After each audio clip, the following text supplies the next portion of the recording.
और केसीआर साहब तेलंगाना के नए निजाम हैं।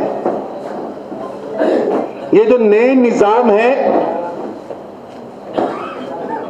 उनका बहुत बड़ा अहंकार है। उनको लगता है कि कॉन्स्टिट्यूशन कुछ नहीं है, लोकतंत्र कुछ नहीं है, कानून कुछ नहीं है और केसीआर का कुटुंब कानून से ऊपर है, नियमों से ऊपर है, कॉन्स्टिट्यूशन से ऊपर है।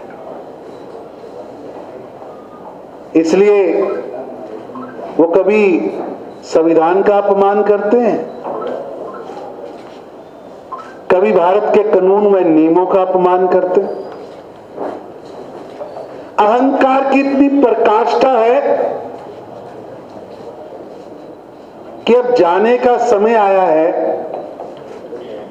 रस्सी जल चुकी है लेकिन बल अभी भी नहीं गया। रस्सी का वो रहता है ना,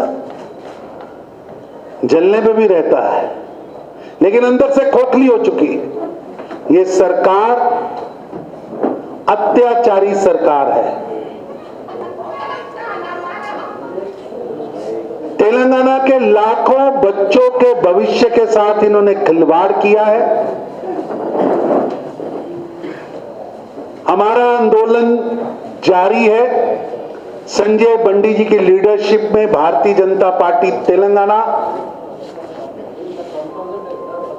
पेपर लीक स्कैंडल में शामिल अपराधियों को पकड़ने के लिए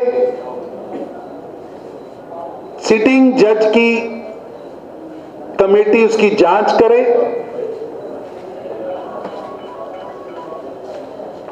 जिन छात्रों के साथ केसीआर सरकार ने, इस माफिया ने केसीआर सरकार के परिवार की संलिप्तता के कारण, जिस माफिया ने धोखा दिया है उस माफिया पर कठोर कार्रवाई हो और जिन बच्चों के साथ धोखा हुआ है उनको 1 लाख रुपया प्रति स्टूडेंट मिले। दोषी मंत्री केटीआर को सस्पेंड किया जाए, उसके लिए आंदोलन चल रहा है और ये आंदोलन रुकने वाला नहीं है। ये लड़ाई जिसे संजय बंडी की लीडरशिप में भारतीय जनता पार्टी लड़ रही है, ये लड़ाई तेलंगाना के बच्चों की लड़ाई है, तेलंगाना के नौजवानों की लड़ाई है, तेलंगाना के भविष्य की लड़ाई है। तेलंगाना को माफिया मुक्त करना है तो केसीआर मुक्त करना पड़ेगा। केसीआर की मुक्ति से ही, उसकी सरकार की मुक्ति से ही तेलंगाना का भाग्य जागने वाला है। हमारा आंदोलन जिला स्तर पर बड़े आंदोलन हो रहे हैं। आजकल केसीआर साहब दिल्ली और देश के अंदर व्यर्थ घूम रहे हैं। बीआरएस बनाकर देश के अंदर वो एक गठबंधन तैयार करना चाहते हैं जिसके प्रयास लगातार असफल हो रहे हैं, क्योंकि ये जो लगभग 2 दर्जन नेता, चाहे वो बिहार से नीतीश कुमार हो और केसीआर साहेब हो तेलंगाना से, या ममता बनर्जी हो बंगाल से, या खड़गे साहब हो कांग्रेस से, ये सब हाथ में हाथ डालकर दिल्ली के अंदर एक ही मंशा को लेकर मीटिंगें कर रहे हैं। वो मंशा है कि देश के अंदर एक कमजोर सरकार आए, एक लंगड़ी सरकार देश के अंदर बने, क्योंकि केसीआर साहब को तो मालूम है उनकी रिटायरमेंट होने वाली है। वो नवंबर में उनकी रिटायरमेंट हो जाएगी और अप्रैल में चुनाव आएगा लोकसभा का, तो रिटायरमेंट के बाद कहां जाना उसकी योजना बना रहे हैं। और उनकी योजना में है कि देश के अंदर जो ये लगभग 2 दर्जन नेता जिन्होंने अपने मन में प्रधानमंत्री बनने का एक हसीन मुंगेरी लाल का सपना पाल रखा है, मुंगेरी लाल का जो हसीन सपना पाल रखा है, उस हसीन सपने की बुनियाद है देश के अंदर कमजोर सरकार लाना, मजबूर सरकार लाना, लंगड़ी सरकार लाना। लेकिन देश की 135 करोड़ जनता ने तय कर लिया है कि प्रधानमंत्री नरेंद्र मोदी जी के नेतृत्व में 2024 में एक तगड़ी सरकार लाना, मजबूर नहीं मजबूत, लंगड़ी नहीं तगड़ी सरकार लाना। इसलिए ये 2 दर्जन नेता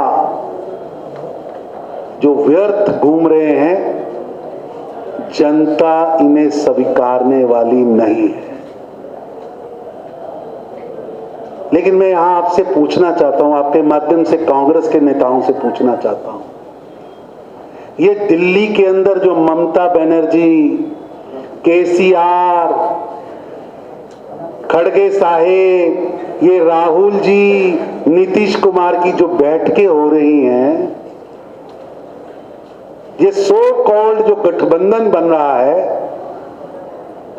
तेलंगाना में कांग्रेस किसके लिए काम कर रही है? तेलंगाना के रेवंत रेड्डी जी से मैं पूछना चाहता हूं, आपके नेता तो वहां केसीआर से हाथ मिला रहे हैं, आप यहां केसीआर के खिलाफ यात्रा निकाल रहे हैं। पिछले 2 चुनाव कांग्रेस ने तेलंगाना की जनता को धोखा दिया। 2014 में भी लोग जीत के तो कांग्रेस के निशान पर आए, लेकिन काम केसीआर के लिए किया। 19 में भी जीत के तो कांग्रेस की सीट से आए, लेकिन काम केसीआर के लिए किया। अब फिर खुलेआम खेल खेला जा रहा है। रेवंत रेड्डी जी, ये यात्रा किसके खिलाफ निकाल रहे हो? आप तो पहले ही TRS/BRS की बी टीम हो। मैं तो पूछना चाहता हूं, रेवंत जी, खड़गे जी का और केसीआर का समझौता हो रहा है, तेरा क्या होगा रेवंत रेड्डी? तेरा क्या होगा रेवंत रेड्डी? जनता जानना चाहती है। लोग कांग्रेस छोड़कर, BRS छोड़कर, कम्युनिस्ट पार्टी छोड़कर भारतीय जनता पार्टी में शामिल हो रहे हैं, क्योंकि भारतीय जनता पार्टी के पास नीति है, नेता है, सोच है, देश को आगे बढ़ाने की, तेलंगाना को आगे बढ़ाने की हमारे पास विजन है, विजन है। हमने 9 वर्षों में किया है, वो बताने को है। और मैंने पिछली प्रेस कॉन्फ्रेंस में कहा था, केसीआर साहब 9 साल का हिसाब लेके आइए, तेलंगाना के किसी कोने में आइए। आपके मीडिया वालों से मैं निवेदन करता हूं कि आप प्रेस का अखाड़ा सजाइए, आप कैमरे लगाइए। हमारी पार्टी की ओर से संजय बंडी जी केंद्र सरकार के 9 साल का हिसाब लेके आएंगे। केसीआर साहब भी अपने वादों का हिसाब लेकर आए, जनता को तय करने दे क्या हुआ है। लेकिन आज लगभग 20 दिन बीत गए, भारतीय जनता पार्टी के चैलेंज का केसीआर साहब की ओर से जवाब नहीं आया, जो बताता है कि सच क्या है। जनता भाजपा के साथ जा रही है। जनता समझ चुकी है कि श्री नरेंद्र मोदी जी के नेतृत्व में डबल इंजन की सरकार तेलंगाना में भी लानी है और दिल्ली में भी लानी है। और ये समझौता होने के बाद कांग्रेस कहां लड़ेगी और TRS/BRS कहां लड़ेगी, ये बंदर बांट कैसे होगी और तेरा क्या होगा रेवंत रेड्डी, ये समय बताएगा। रेवंत रेड्डी बोल रहे हैं टीआरएस कांग्रेस विरोधी है, कांग्रेस टीआरएस दोस्ती है, तो मैं कांग्रेस छोड़ जाता हूँ, पीसीसी पोस्ट भी छोड़ जाता हूँ।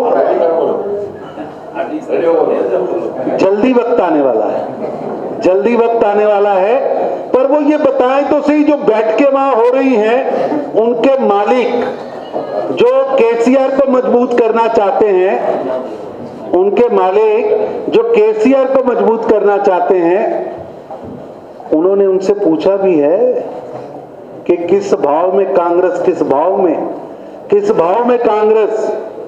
टीआरएस के साथ जा रही है। अभी तक उन्होंने अपना स्टैंड ही नहीं स्पष्ट किया। रेवंत रेड्डी को बोलना चाहिए था।